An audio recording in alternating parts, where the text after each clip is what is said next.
Amado Padre, te damos gracias en esta mañana, Señor, por la oportunidad que tenemos, Señor, de escudriñar tu palabra, de entrar delante de tu presencia, Señor, por el camino abierto y vivo que abrió Cristo por medio de su sangre preciosa, Señor, para que nosotros podamos llegar al mismo trono de la gracia, Señor. Te damos gracias porque tu misericordia, Señor, y tu gracia son manifestadas a nuestra vida, Señor, cada día, porque podemos confiar en que la obra que tú empezaste en nosotros, tú la perfeccionarás hasta el día de Jesucristo. Esa es tu promesa, Señor, y tú eres fiel. Tú cumples, Señor, tu palabra, y esa es nuestra seguridad. Bendecimos tu nombre, Señor, y te damos gracias en esta mañana por la oportunidad de estar aquí delante de ti.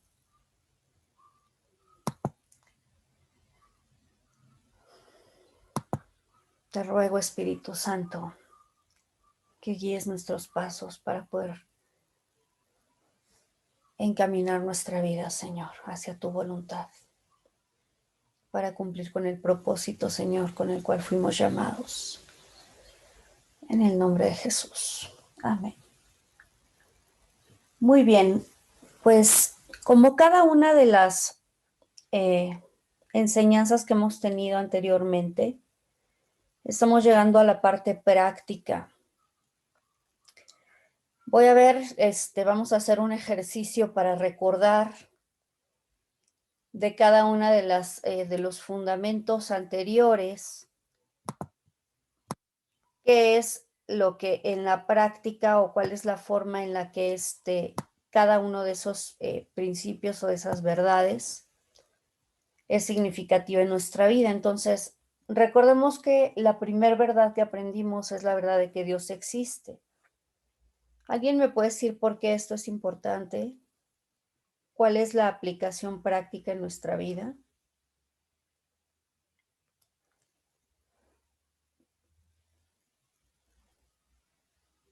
Es importante porque nuestra fe no debe de ser ciega, sino que tenemos que tener la seguridad de esa verdad, ya que personas como los ateos, que no creen en la Biblia ni creen en Dios, entonces nosotros no nada más basándonos en la Biblia, sino en todo, la ciencia, la historia, todo, este, tener la certeza de que podemos comprobar con hechos de que Dios existe. ¿Y por qué eso es significativo para mi vida? Para mí es importante eso porque, eso le da sentido a mi, o sea, no es como antes de que me preguntaba para qué vivo, para qué nací, quién me creó, a dónde voy.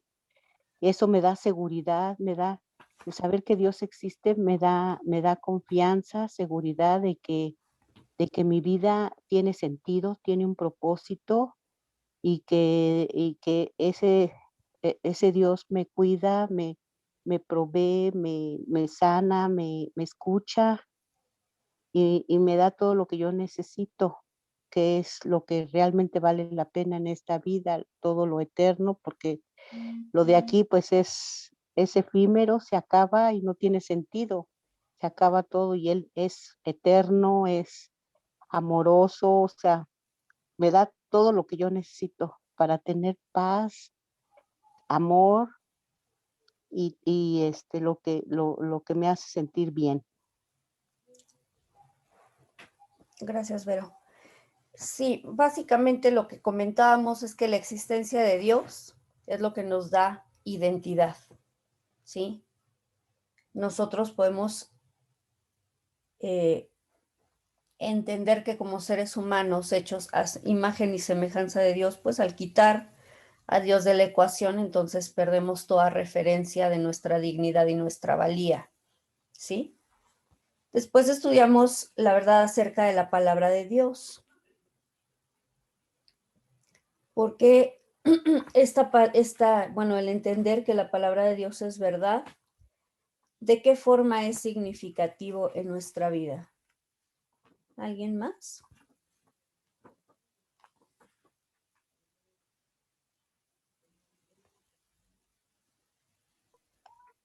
Hola, les yo, Ale. A ver, Ale. Este, bueno, yo en mi caso, pues yo conozco de la palabra hace como 10 años más o menos, y me alejé bastante, bastante, bastante, tanto que pues yo creo que Dios me dio un jalón de orejas viéndolo. Entonces, pues yo creo que esa es parte de la palabra, ¿no? Darnos cuenta que si no vivimos conforme a la palabra, nos pasan muchas cosas. O sea, sí, Dios es bueno, claro que Dios es bueno, pero así como es bueno, también es justo. Entonces, no nada más es como, o sea, bueno, sí, claro, es muy bueno hablar de las cosas buenas de Dios, claro, pero pues también hay que hablar como de su justicia, ¿no? Si no estamos haciendo las cosas bien, es importante recordar que hay un ser supremo, que en este caso pues es Dios, y que si no hacemos las cosas bien, pues también nos vienen consecuencias a nuestra vida. Entonces, es importante, yo creo que la palabra, para que vivir conforme a la palabra, para que nos vaya bien realmente. Entonces, pues yo creo que es importante porque yo creo que si toda la gente pensara, no, pues es que Dios es bueno y pues imagínate, ¿no? Nos dedicaríamos como a vivir pues como se nos dé la gana, ¿no? Porque decimos, pues Dios es bueno, ¿no? Pero pues no, o sea, Dios es bueno, pero también es justo. Entonces, la palabra está para eso, para seguirla y hacer lo que ahí nos manda para que realmente nos vaya bien. Y lo hablo por mi experiencia. Así es, Ale, muchas gracias. Sí, recordemos que tenemos en la palabra de Dios dos cosas muy importantes. Uno es que la palabra de Dios nos permite conocer realmente el carácter de Dios, quién es Él, cuáles son sus cualidades y efectivamente, número dos, es la guía que Dios nos dio para que nosotros aprendamos a vivir de una manera que nos permita estar, si recordamos, bajo la protección y la provisión de Dios. ¿Sí? Cuando nosotros vivimos conforme a sus leyes, podemos tener la tranquilidad de que gozamos de su protección y provisión. Después hablamos acerca del pecado y con el pecado tuvimos una enseñanza también muy práctica al final. ¿Quién me puede decir cuál fue esa enseñanza práctica?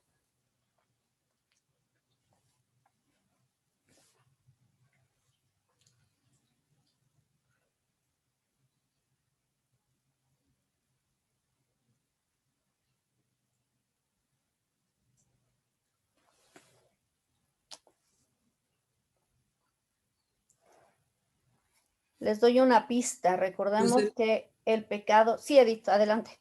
Entender que el pecado tiene consecuencias. Ajá, y por lo tanto aprendimos... ¿Qué es el pecado? La Recordemos. obediencia, ¿Cuál la es? obediencia. ¿Mande?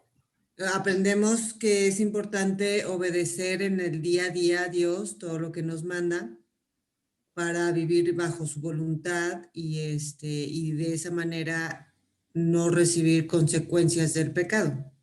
Ok. Recuerden que hablábamos acerca del pecado como una decisión equivocada. Y en ese sentido, vimos la importancia de aprender a escoger lo bueno y no lo malo, ¿se acuerdan? Sí, la toma de decisiones, ¿no? Las Correcto. decisiones correctas. ¿Te acuerdas de los 4 puntos que vimos para tomar una decisión correcta, las 4 Cs?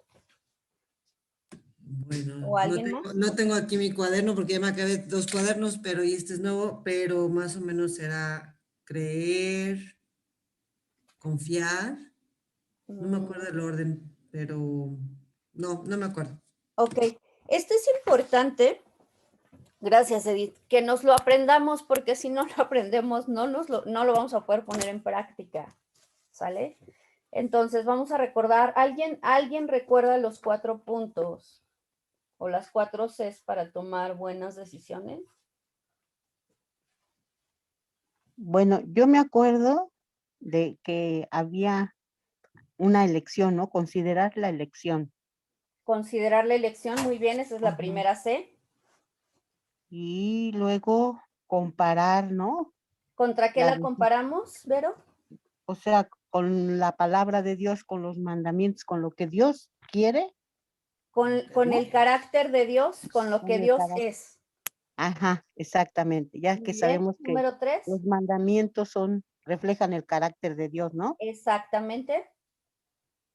Y luego, bueno, o sea, al saber, yo comprometerme a obedecer, ¿no? Correcto. Tener un compromiso con Dios de obedecer. Y el cuarto, Ajá. Ay, pues contar. eso va a tener, eso va a tener bendición, ¿no? O sea, yo cuento con el apoyo de Dios cuando yo me comprometo con Él, ¿no? Más que con su apoyo, con su provisión y protección. Ah, bueno, ok. Ujú. Perfecto, muy bien, Vero. Acuérdense de esos 4 puntos, traten de recordarlos. Vuelvo a repetir, porque es el día a día. Si los memorizan y los tienen presentes, va a ser más fácil que cuando tengan que tomar una decisión digan cuáles eran esos 4 puntos que yo debía seguir para tomar una decisión correcta. Muy bien, considere la elección, compare su elección con Dios, comprométase con la voluntad de Dios y cuente con la protección y provisión de Dios.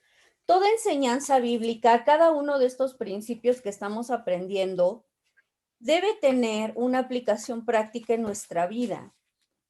¿Por qué? Porque si no, únicamente nos llenamos de conocimiento, de algo intelectual, pero no trasciende a nuestro día a día. Y lo que nosotros necesitamos es aprender a traer todo ese conocimiento que hemos adquirido, toda esa revelación que trae el Espíritu de Dios a nuestro espíritu, que entendemos en nuestra mente, llevarlo a una práctica en el día a día, ¿sí? Entonces, vamos a aprender, hemos estado viendo la cuarta verdad, que es la verdad de que Dios se hizo hombre. Entonces, vamos a entender ya el día de hoy cuál es la importancia de este hecho, de que Dios se haya hecho hombre. ¿De acuerdo? Lo estoy poniendo aquí en pantalla y habla acerca de la aceptación incondicional de Dios. El hecho de que Dios haya tomado forma humana nos muestra su amor y su aceptación incondicional. Ahorita lo vamos a ver en la palabra de Dios. Pero esto debe tener un efecto en nosotros. Y creo que es importante que cada uno podamos hacer como este ejercicio de preguntarnos, ¿cómo es mi relación con Dios? Hemos hablado acerca de Dios, de quién es Él, de cuál es su carácter. Y una de las cosas que comentamos previamente es que cuando nosotros tenemos un concepto equivocado acerca de quién es Dios, también la forma en la que nos relacionamos con Él es una manera incorrecta.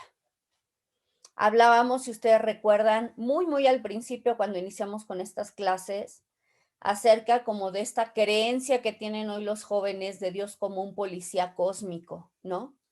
Alguien que simplemente está esperando a ver en qué momento me equivoco para lanzarme un rayo. O hablábamos también acerca de esta percepción equivocada de Dios como de una especie de Santa Claus, es decir, alguien bonachón que ama a todo el mundo, pero que es incapaz, como decía Ale, de establecer justicia. Y ese tampoco es Dios. Entonces, lo que es una certeza es que en la medida que nosotros conocemos realmente quién es Dios, podemos tener un acercamiento hacia Él y va a tener un efecto en la forma en la que nos acercamos a Él. Si yo veo a Dios como un ogro que solamente está esperando para castigarme, ¿creen que voy a querer acercarme a Él? No. Si yo veo a Dios en el otro extremo como alguien absolutamente bueno, amoroso, lindo, ¿no? Pero no veo en él este carácter de justicia, entonces mi vida va a ser un continuo irreverente delante de Dios. Es decir, no me va a interesar saber que Él tiene mandamientos, por supuesto menos guardarlos, pues porque Dios es bueno, ¿no? Dios es bueno y no importa lo que yo haga, no importa cómo viva, no importa absolutamente nada.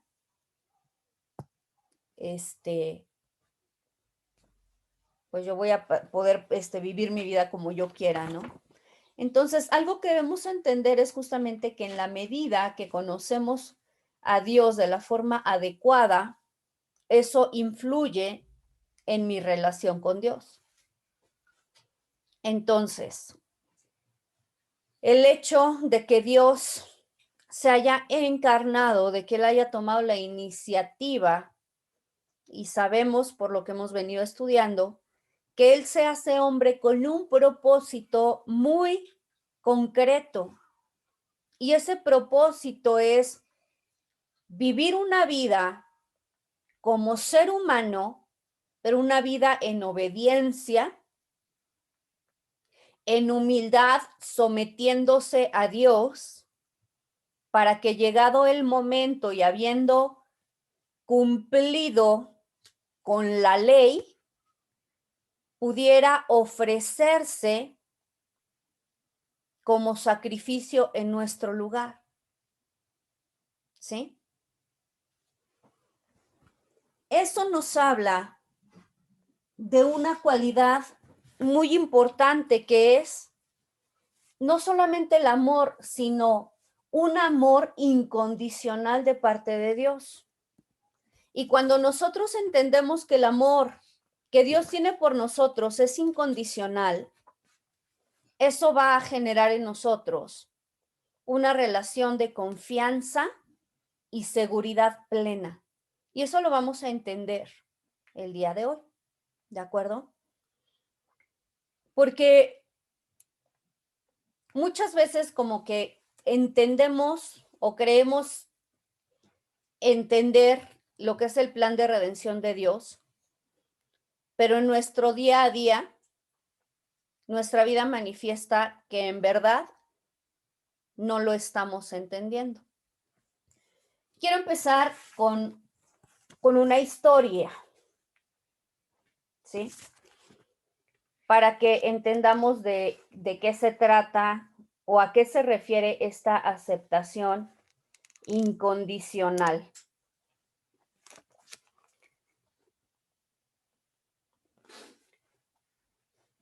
Esto habla acerca de un padre que tiene un hijo que juega béisbol y lo empieza narrando así. Era el tiempo para que comenzara la gran temporada. Yo tenía 12 años y estaba listo para jugar en las pequeñas ligas de béisbol. Antes de mi primer juego, mi papá tuvo una idea de cómo enseñarnos a mí y a mis compañeros una importante lección. Compró 12 cupones para un buen helado en un restaurante local y se los llevó al entrenador. Entrenador, le dijo, estos cupones son para los jugadores. ¡Qué bien!, dijo el entrenador con una gran sonrisa. Esto es buenísimo. Yo quisiera que más padres de familia tomaran un interés como este. Les llevaré a comer su helado cuando ganen el primer juego. No, entrenador, dijo mi papá rápidamente. Yo quiero que los lleve por el helado después del primer partido que pierdan. El entrenador se quedó mirando a mi papá extrañado. Lo que mi padre le estaba diciendo no lo podía entender. El entrenador con su concepto de ganar, perder y premios por jugar bien. Así que mi papá siguió explicando. Mire, entrenador, yo no sé cómo lo ve usted, pero al criar a mis hijos, no quiero premiarlos tanto por su éxito, sino por su esfuerzo. y no deseo premiarles tanto por su esfuerzo como por el hecho de que han sido creados a la imagen de Dios. Yo creo que mi hijo ha sido creado a la imagen de Dios y que él tiene infinito valor, dignidad y potencial. Ninguna de estas cosas tiene que ver con jugar béisbol. Si nunca jugara un solo juego de béisbol en toda su vida, yo lo amaría y lo aceptaría igual. El entrenador se quedó mirando a mi padre por un largo momento. Finalmente, todo lo que pudo murmurar fue, eso es extraño. Creo que cualquiera de nosotros lo pensaría así, porque estamos muy acostumbrados a recibir recompensas cuando hemos tenido un buen desempeño, ¿cierto? Sin embargo, el entrenador estuvo de acuerdo en usar los cupones tal y como mi papá le dijo. Empezó la temporada y nuestro equipo ganó los primeros juegos, pero perdimos el tercero o cuarto y el entrenador cumplió su palabra. Le dio a cada jugador un cupón de helado y todos fuimos a celebrar nuestra derrota. Claro que mis compañeros y yo apreciamos el helado, pero había un mayor beneficio a la generosidad de mi papá. Las siguientes 2 semanas, 3 de los muchachos de mi equipo se acercaron a darle las gracias por aquel agasajo especial.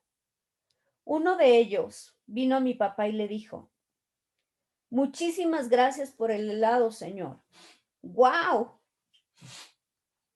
A usted no le importa si ganamos o no.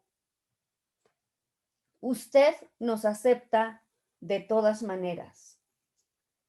La lección más poderosa que yo aprendí ese día era que mi papá me aceptaba sin importar nada. Y yo me gusta este ejemplo porque me parece que podemos entender de una manera muy clara a qué se refiere el amor incondicional. Porque además es un concepto que, vuelvo a repetir, está totalmente en contra de lo que aprendemos a lo largo de nuestra vida. La sociedad se encarga de decirnos que somos aceptados en la medida que seamos útiles, que somos aceptados en la medida que seamos productivos, en la medida que aportemos algo, en la medida que nos comportemos bien, en la medida que seamos buenos ciudadanos, buenos hijos, buenos padres. Y entonces nosotros estamos condicionados a que la gente nos va a amar si somos buenos. Porque además lo que vemos en el día a día es que si hay un pequeño que es travieso, que hace travesuras, además se comporta mal, pues ese niño nadie lo quiere. Y entonces así le enseñamos a los hijos, ¿no? Si tú eres un niño que se comporta mal, nadie te va a querer. Y crecemos con ese chip y pensamos que Dios es igual. Y aunque la base del plan de redención de Dios no implica obras, estamos constantemente buscando ganar la aceptación de Dios. Es inconsciente. Y sentimos que si hacemos algo malo, que si pecamos, Dios nos deja de amar. Que Él simplemente se voltea y nos hace a un lado. Y como resultado, muchas veces cuando nosotros pecamos, cuando cometemos errores, nosotros somos los que tomamos la iniciativa de cortar toda relación con Dios. Y yo lo que quiero que entendamos el día de hoy es que esto no es así. Yo les puse ahí una foto y en esa foto se ve un padre, pero sobre todo el centro de esa foto es un bebé. Y yo les quiero preguntar, ¿ustedes ven que ese bebé está angustiado, preocupado, triste, ansioso, deprimido, avergonzado?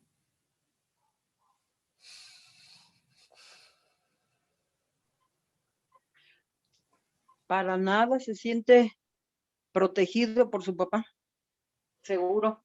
Protegido, seguro, Está a confiado. gusto, ¿Mandé? Amado. a gusto. A gusto. Contento, feliz. Ahora, ¿creen que ese bebé está seguro, confiado y demás? Porque él racionaliza y dice es que yo soy un muy buen hijo y por eso mi papá me cuida. Para nada, ni tiene idea.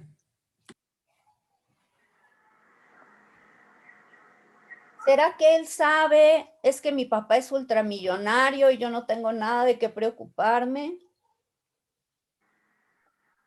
No, no tiene conciencia. No tiene conciencia de eso.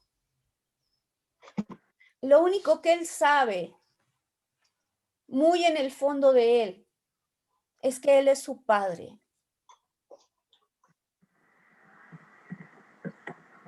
Y que por el simple hecho de él ser su hijo, lo va a cuidar, lo va a proteger, él está seguro.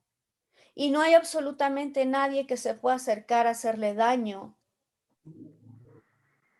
porque su padre no lo va a permitir. Eso es lo que refleja este bebé. Vive confiado. Vive confiado. Aunque suena muy loco el ejemplo que les puse acerca de premiar a alguien cuando no cumple con nuestras expectativas, lo que les puedo decir es que es una de las formas más seguras en las cuales nosotros podemos comunicar a nuestros hijos que les amamos incondicionalmente. No porque sacaron buenas calificaciones, no porque tuvieron un buen desempeño, no porque me obedecieron incluso.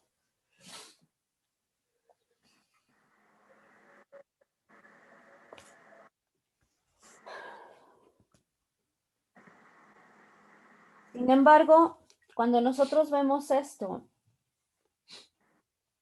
vemos que la aceptación de Dios, el amor de Dios por nosotros es incluso más extraña, más extrema.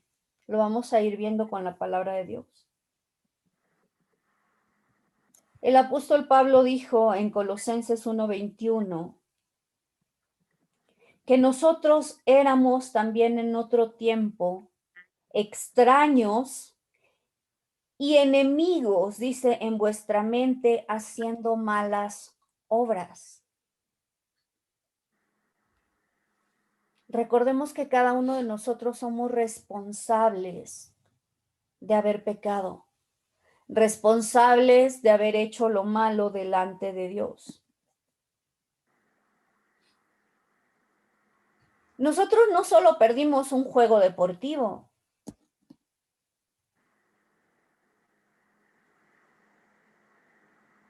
nosotros abiertamente rechazamos el camino de Dios, su amor, y trajimos maldad al mundo perfecto de Dios, de absoluto bien.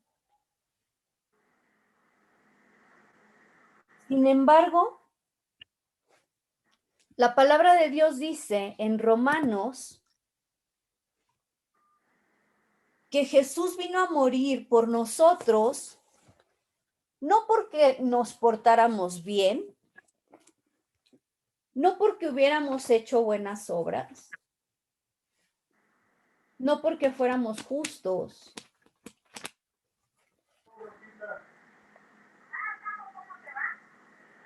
sino aún siendo enemigos de Dios.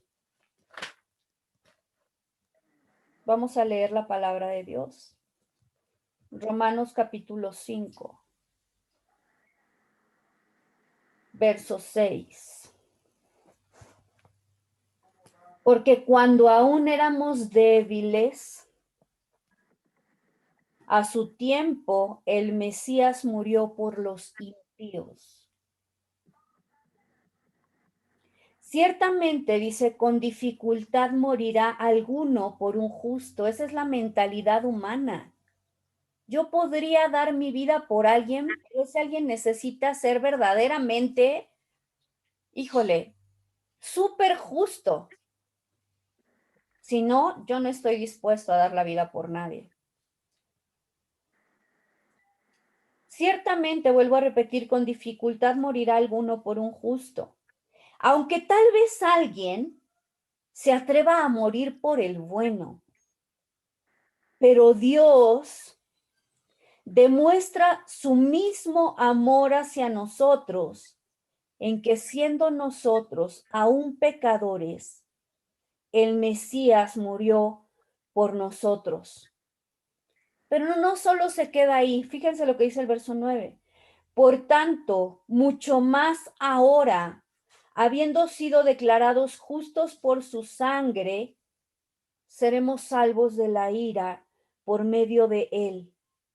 Porque si siendo enemigos, fuimos reconciliados con Dios por la muerte de su Hijo, mucho más, habiendo sido reconciliados, seremos salvos por su vida.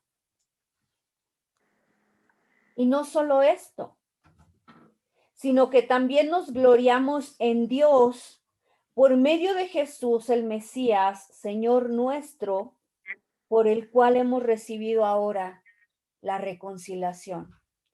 Romanos 5, 6 al 11.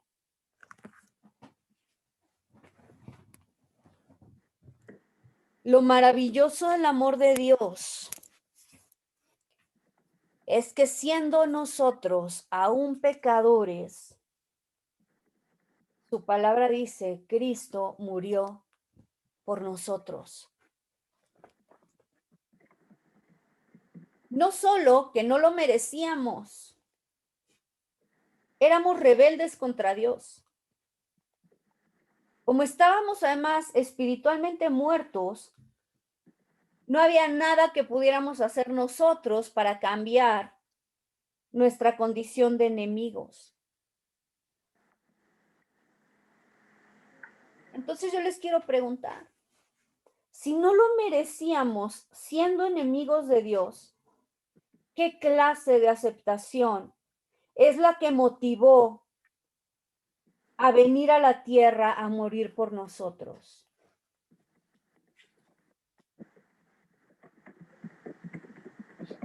Su amor, Solamente su amor. que nos amaba incondicionalmente. Un amor incondicional. Un amor que no espera absolutamente nada de la otra persona. Incluso, recordemos que habíamos comentado que cuando Dios crea al hombre, le da total libertad de elegir. Él nos crea en pleno amor incondicional. De tal suerte que el ser humano puede elegir tomar el camino equivocado. Y aún a pesar de ello, la palabra de Dios dice, de tal manera amó Dios al mundo que ha dado a su Hijo unigénito. Todos conocemos Juan 3:16. Habla de un amor tan grande que es absolutamente inexplicable para nosotros. El amor de Dios hizo que Él nos aceptara aun cuando no lo merecíamos. Es una aceptación única, cuyas raíces se encuentran solamente en Dios. Es un amor que nos acepta sin condiciones. Nos abrazó tal como éramos, pecadores, rebeldes, sus propios enemigos. El hecho de que Dios haya venido a esta tierra no está basado en algo que alguno de nosotros haya hecho o que pudiéramos hacer en el futuro. No es que Dios dice, bueno, los voy a salvar aunque son ahorita mis enemigos, porque después ellos van a hacer esto por mí. Tampoco es así. Esto es lo que nosotros conocemos como gracia. Que Dios nos da su amor como algo totalmente inmerecido.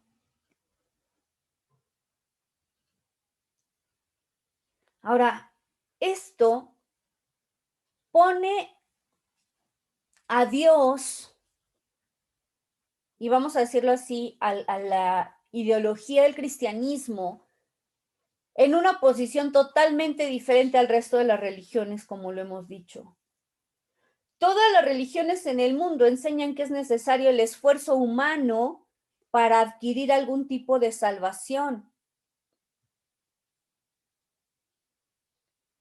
Sin embargo, lo que algunas religiones llaman salvación es básicamente escapar de alguna forma de mal, pero esto no trae ni esperanza ni gozo. Por ejemplo, los budistas que hablan acerca de la reencarnación dicen que la vida es un ciclo interminable de reencarnaciones, vivir y morir y vivir y morir, donde hay una deuda eterna, que ese es el famoso karma. Una deuda impagable. En cada vida vas pagando un poco de lo que hiciste la vida anterior, según la filosofía budista.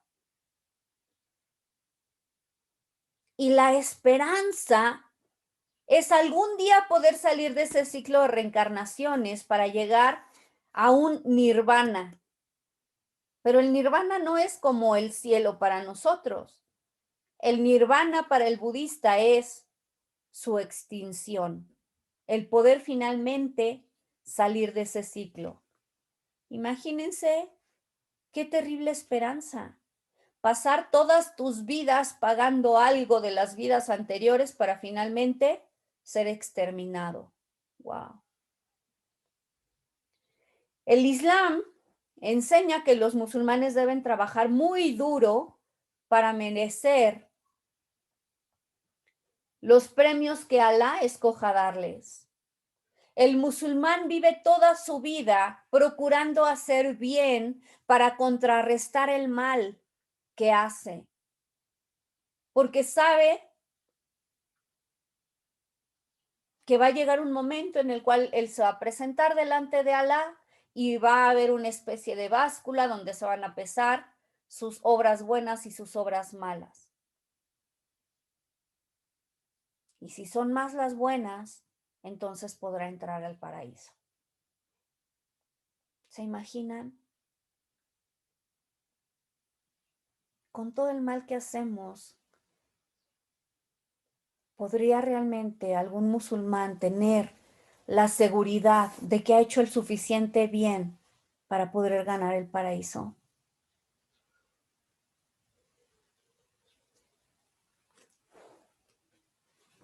Los mormones declaran que la gracia se obtiene solamente después de que la persona hace todo lo que pueda hacer para recibir salvación. Y así podemos nombrar una y otra y otra y otra religiones, filosofías, y todas ellas se basan en el esfuerzo humano.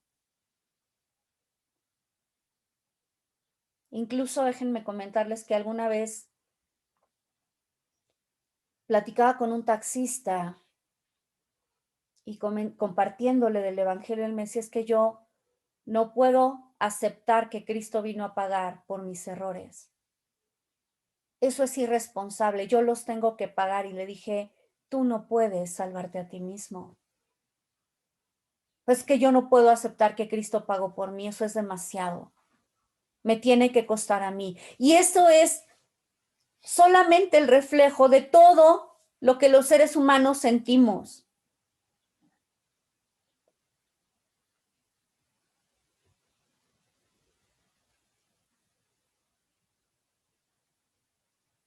Hasta que llegamos a la comprensión de que no hay nada que nosotros podamos hacer para ganar el favor de Dios.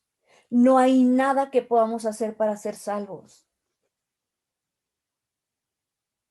La palabra de Dios enseña que los seres humanos somos espiritualmente incapaces, estamos muertos. Y como un muerto puede traer vida a sí mismo o a cualquier otra persona. Es imposible, y es por eso que es Dios quien tiene que tomar la iniciativa para alcanzarnos. Efesios 2, 8 y 9 dice, porque por gracia sois salvos por medio de la fe. Y esto también ha sido un versículo muy mal entendido, porque entonces nosotros pasamos a creer que la virtud del cristiano es tener fe. Ok, yo no hago obras, pero tengo una gran fe. Y eso nos coloca también en un punto de decir, hay algo que yo estoy haciendo. Pero ¿saben qué? Y por eso voy a hacer un paréntesis. Ayer no les compartí todavía la enseñanza que di el domingo. Se las voy a compartir hoy, donde hablo ampliamente acerca de lo que es la fe. La palabra que se utiliza en hebreo para fe es emuná. Y emuná significa creer en algo que tengo suficientes razones para creer que es cierto. Tener seguridad, certeza, confianza. Y algo que explico, y lo digo muy rápidamente, es un poco este ejemplo del padre y el niño. El hecho de que este niño puede estar confiado, ¿es un mérito de él o es un mérito de su padre? De él saber que está en un lugar seguro donde nadie lo va a dañar. ¿De quién es el mérito?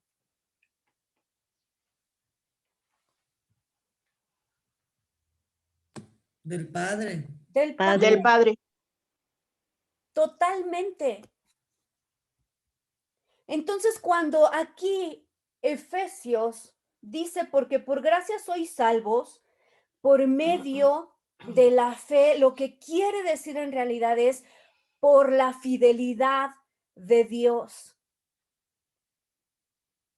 Por eso es que la palabra dice después, fíjense, y esto no de vosotros, o sea, ni siquiera podemos gloriarnos de que tenemos fe. Esto no de vosotros, pues es don de Dios, es un regalo de Dios, no por obras para que nadie se gloríe.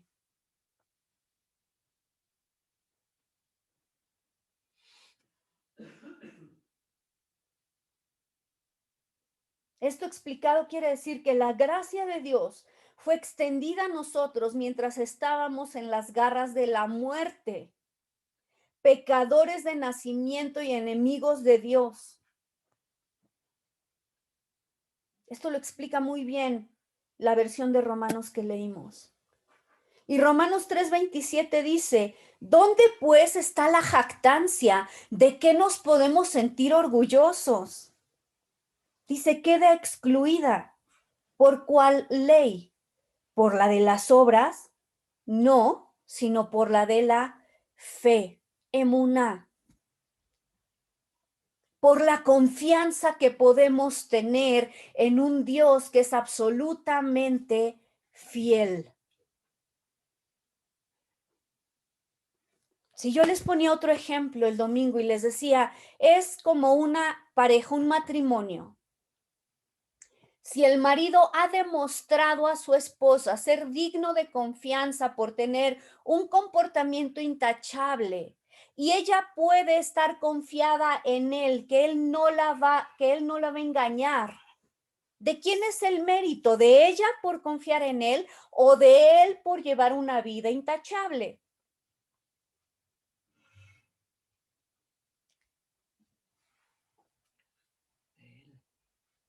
¿De quién es el mérito? Dicho de otra manera, Vero, De él. de él. Dicho de otra manera, ¿qué mérito hay en confiar en alguien que demuestra ser confiable? Ninguno.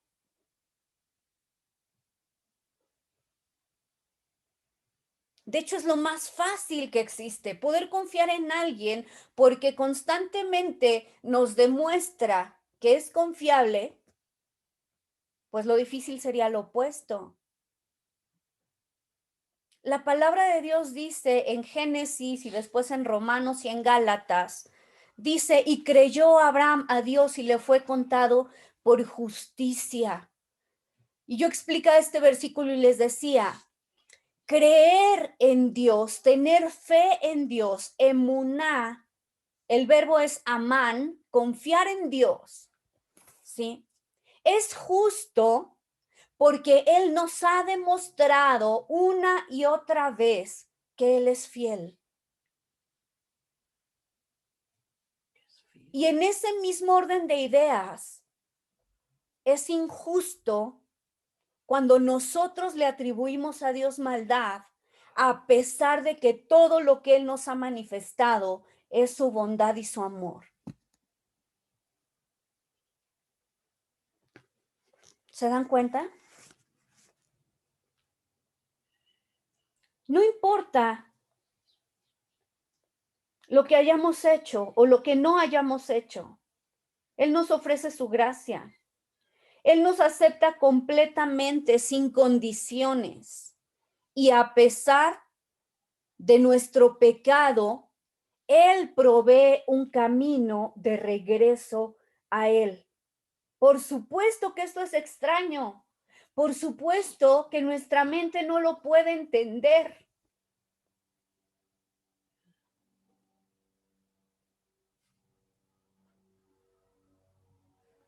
El hecho de que Dios regrese a la tierra en forma humana significa cambiar el paraíso perdido de Génesis a causa de nuestro pecado al paraíso recobrado de Apocalipsis. Lo justo sería que él dijera, ok, tú hiciste esto, tú pecaste, el mundo quedó en maldición por tu causa, quédate ahí. Pero Él no solo viene y nos rescata, sino que la palabra de Dios dice que Él restituye todas las cosas y prepara un paraíso en el cual nosotros podamos nuevamente tener comunión con Él.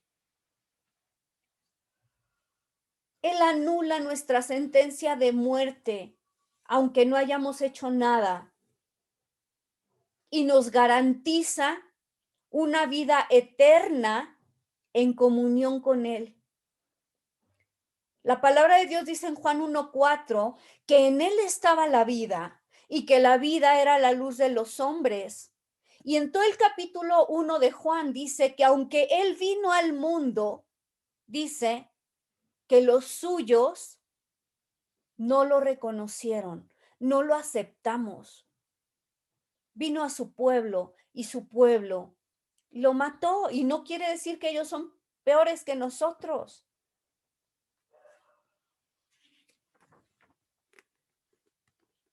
El significado de la encarnación es que nosotros somos amados y aceptados incondicionalmente. Y con seguridad no hay nada que traiga más alegría a nuestro corazón que el hecho de que una persona que nos conozca muy bien, con todos nuestros errores y defectos, que a pesar de ellos nos siga amando. Ese es el amor verdadero.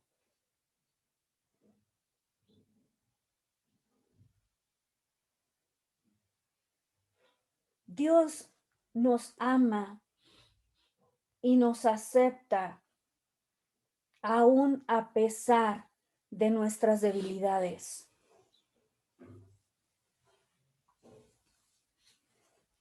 Y cuando nosotros somos aceptados por alguien que sabe perfectamente cuál es nuestra condición, nos podemos sentir seguros,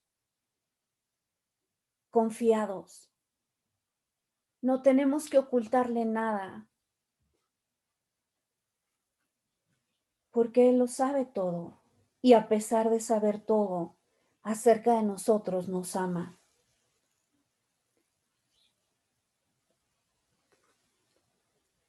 Esta clase de relación no está basada en nuestro desempeño. Esta clase de relación crea una vulnerabilidad natural donde nosotros podemos abrirnos y confiar totalmente en la otra persona. La aceptación incondicional es la base de una relación sana porque engendra una seguridad que nos da confianza de que no importa lo que suceda, Dios nos acepta, Él nos ama. La encarnación es el reflejo de la aceptación divina que produce una relación segura y confiada. Nosotros podemos ver en la palabra de Dios un ejemplo de esto cuando Cristo se acerca con la mujer samaritana.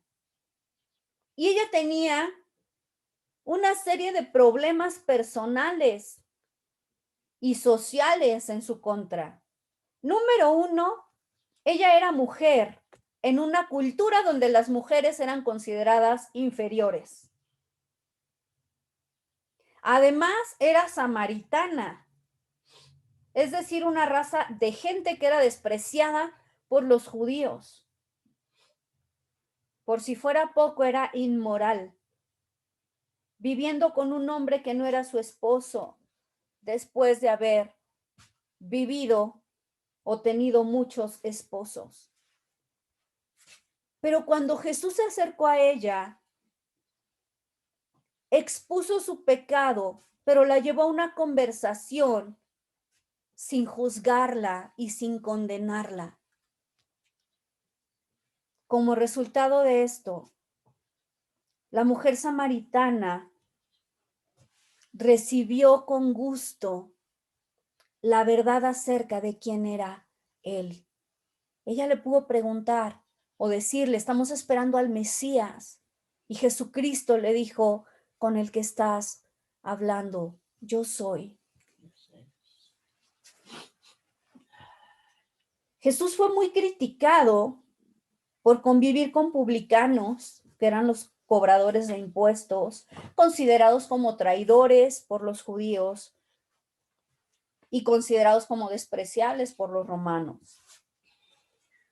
Convivió con prostitutas, con ladrones y con muchos otros pecadores. Jesucristo decía, los sanos no tienen necesidad de un médico, sino los enfermos.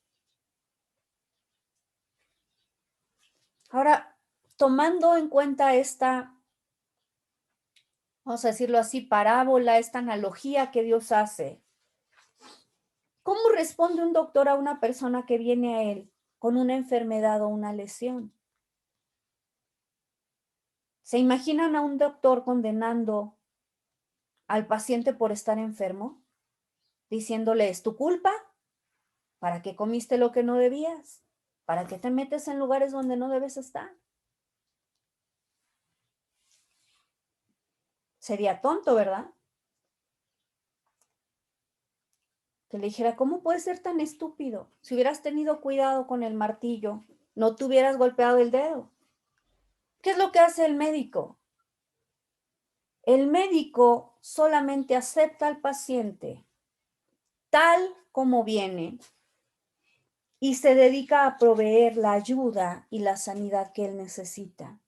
Y así es como el Verbo encarnado se conecta con nosotros cuando estamos en dolor, problemas o crisis. Ale abría su corazón hace rato y decía, yo me he alejado de Dios. Seguramente no es la única. Muchos nos hemos alejado de Dios, aún conociéndolo. Y saben, Dios no es el típico padre que cuando fuiste e hiciste lo que quisiste y te dañaron y regresas.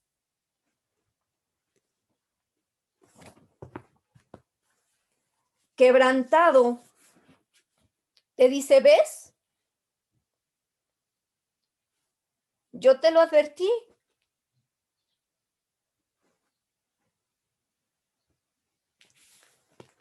La palabra de Dios dice que Él nos abraza, que Él extiende sus brazos de amor. Él sale incluso a buscarnos, como vemos que ocurre con el hijo pródigo. Él no nos condena.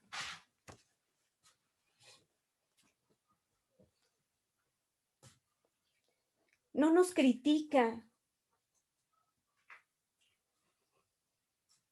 Eso tampoco quiere decir que Él tolere nuestro pecado o que lo hace a un lado. Lo que significa es que nuestro pecado debe ser atendido a la luz de su palabra. Él lo trata como esa enfermedad y señala nuestro pecado con su palabra para que nosotros podamos ser limpios, para que podamos ser restaurados. Y cuando nosotros aceptamos ese amor y esa gracia de Dios, nos llena el gozo de una relación segura para que podamos decir como Pablo en Romanos 8:38, por lo cual estoy seguro que ni la muerte, ni la vida, ni ángeles, ni principados, ni potestades, ni lo presente, ni lo porvenir, ni lo alto, ni lo profundo, ni ninguna cosa creada nos podrá separar del amor de Dios.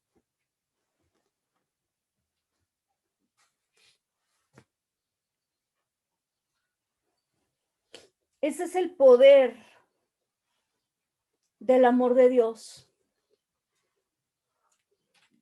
Cuando entendemos que Cristo vino a este mundo, que Dios mismo viene y se hace carne, no solamente entendemos que Él nos acepta tal como somos, sino que Él además se identifica con todo lo que sentimos. Él sabe por lo que estamos pasando, no importa lo que sea. Lo comprende mejor que ninguna otra persona y esto crea un lazo de confianza e intimidad suprema. Recuerde que a pesar de que hemos dicho, Él era Dios, pero por su propia voluntad se humilló, se metió en un cuerpo limitado de ser humano y viviendo como ser humano, Él experimentó la vida como un bebé, como un niño, como adolescente y como hombre. Sufrió vergüenza, humillación y rechazo. Siendo Dios, Cristo comprendía su creación perfectamente. Al convertirse en ser humano, nos dejó saber cuán íntima y completamente se identifica con nosotros y con todo lo que experimentamos. Sí, ciertamente Él vino para morir en la cruz del Calvario y redimirnos. Y esta es una verdad fundamental para nuestra redención. Pero no debemos pasar por alto que Él vivió 33 años en esta tierra como ser humano. Y como ser humano tenía la necesidad de buscar una relación con el Padre. Él vino, dice la palabra de Dios, para darnos ejemplo. A causa de que Cristo toma forma humana,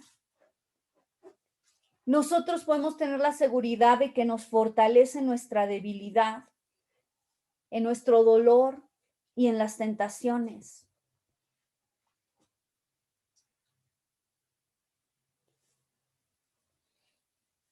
Esta es una de las cosas más difíciles de entender para nosotros como seres humanos.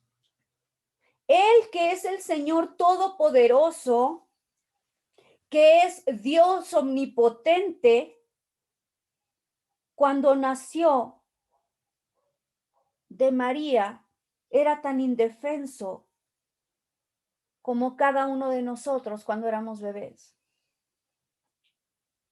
Él, que es quien diseñó el cuerpo humano, tuvo que aprender a caminar. Él, que es la palabra, el verbo preexistente que sostiene la creación, tuvo que aprender a hablar, tal como cada uno de nosotros. Sufrió no solo la tortura física de la cruz, sino la angustia de ser rechazado, humillado, negado, abandonado por sus amigos, traicionado.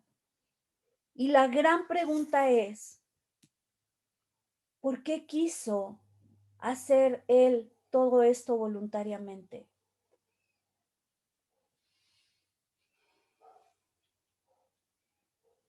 Sí, para rescatarnos, por supuesto. Por amor. Por amor, pero no solamente para eso, sino porque Él desea que nosotros sepamos que Él nos comprende. Sufrió como un ser humano porque quiere fortalecernos en nuestro sufrimiento. Hebreos dice, pues en cuanto Él mismo padeció siendo tentado, es poderoso para socorrer a los que son tentados. Porque no tenemos un sumo sacerdote que no pueda compadecerse de nuestras debilidades. Cuando vemos a Dios únicamente como alguien lejano, sentado en su trono, viendo la imperfección del hombre y juzgando al hombre, no estamos teniendo un concepto correcto acerca de Dios.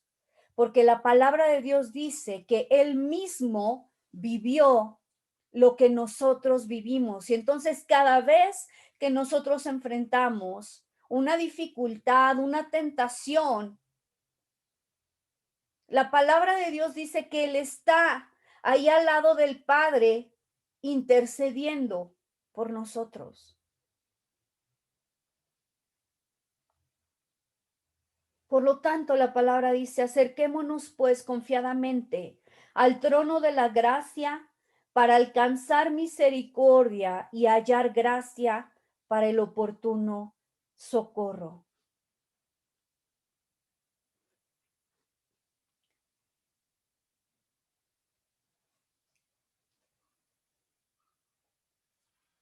Lo más impresionante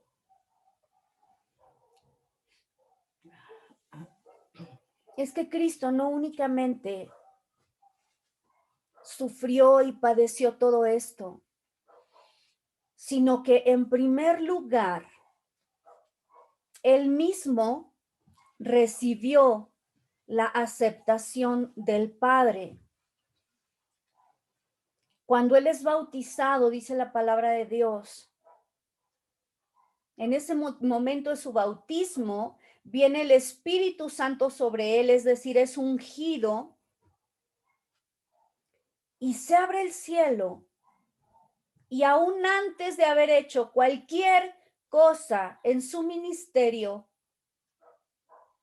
viene la palabra del Señor diciendo, este es mi Hijo amado en quien tengo complacencia.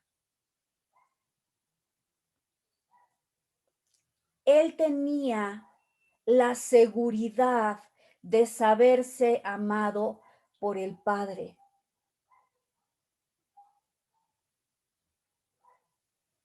Y de la misma manera, Él quiere que nosotros podamos tener esa seguridad.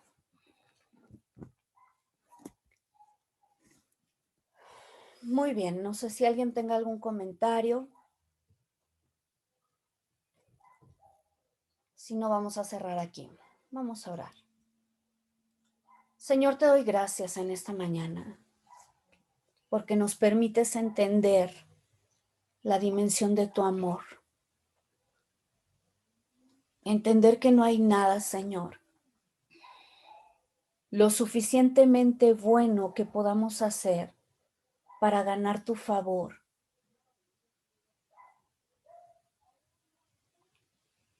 Pero que tú, sabiendo cuál era nuestra condición, hiciste todo lo que era necesario para redimirnos, para recuperar la relación que perdimos a causa de nuestro pecado. Y que no hay nada lo suficientemente malo que podamos hacer para que tu amor por nosotros se termine.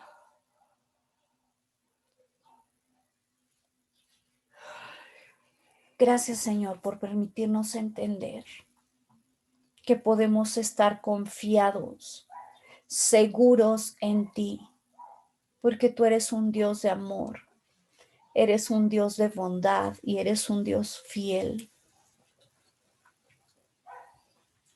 Gracias por tanto que hemos recibido de ti. Bendecimos tu nombre en esta mañana y te damos gracias por Cristo, por su muerte y su resurrección. Amén.